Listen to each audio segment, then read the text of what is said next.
today, 2.2 million, than any other country on earth, and we all know that our immigration system is broken. Young people are sick and tired of going deeply into debt for what? Simply to get a college degree at a time when we need the best educated workforce in the world. Climate change is the major crisis facing our country, and our people that I talk to on the campaign trail want to make sure that the water they drink is clean and that we end fracking. Now, what do we have to do? How do we revitalize the Democratic Party? How do we make it easy for people to participate politically rather than have one of the lowest voter turnouts of any major country on earth? Number one, I do believe that we have to replace the current Democratic National Committee leadership. We need a person at the leadership of the DNC who is vigorously supporting and outworking to bring people into the political process. Yeah, I know political parties need money, but it is more important that we have energy, that we have young people, that we have working class people who are going to participate in the political process and fight for their kids and for their parents.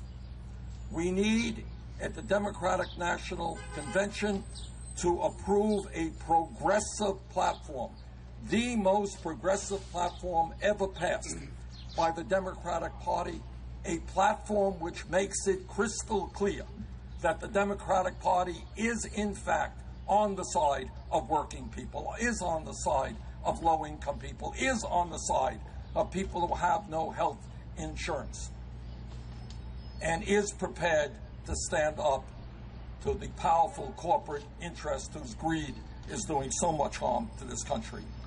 We need real electoral reform within the Democratic Party.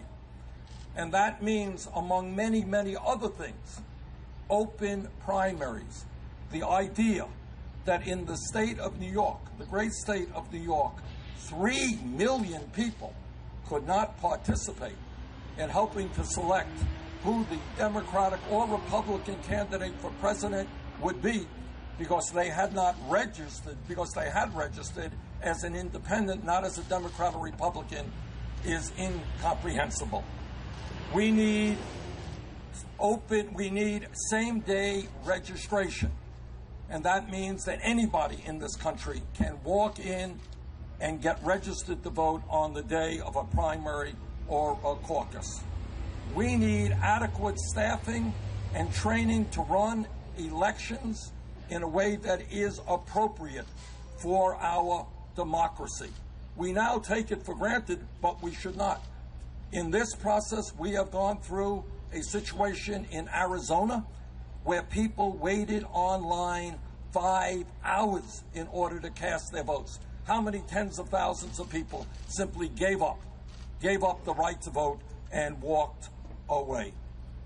We need to make sure that we have in California, among other states, that the votes get counted. We are taking for granted that in California it will take weeks for votes to actually be counted, and I'm not sure that the votes have yet been counted in Puerto Rico.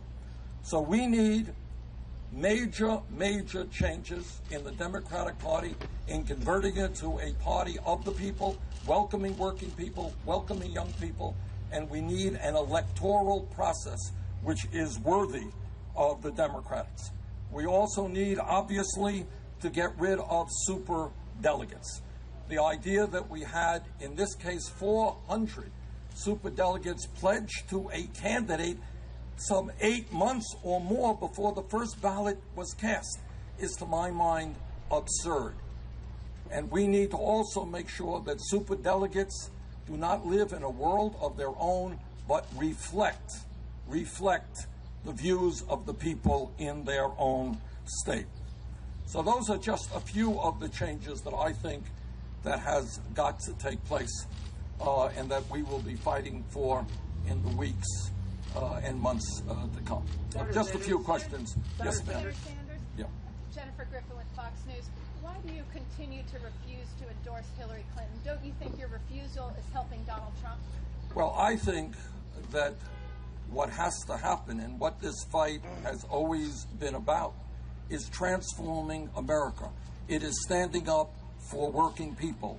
It is fighting for a progressive agenda which serves the needs of working people and not powerful corporate interests. And we are going to take that fight into the convention in Philadelphia. But let me make it very clear, if I haven't 10,000 times previously, and that I think Donald Trump is totally unfit to be president of the United States.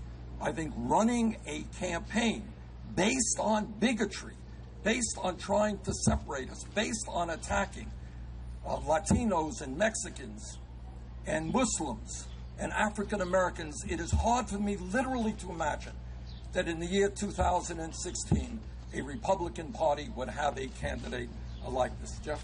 Senator Sanders, 8 years ago, Hillary Clinton nominated Barack Obama and put his name into nomination, and she halted her own roll call vote so he would be nominated by acclamation. Can you see yourself doing the same thing? We are going to we are going to fight as hard as we can to create a Democratic Party which represents the working families and the low-income people in this country.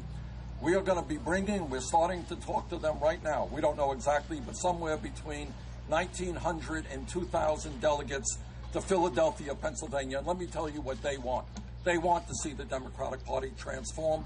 They want to see the Democratic Party stand up to the wealthy and powerful and start representing the millions of people who are hurting. That is what is on the minds of the people of this country. They want transformation. So you will not suspend your campaign before this?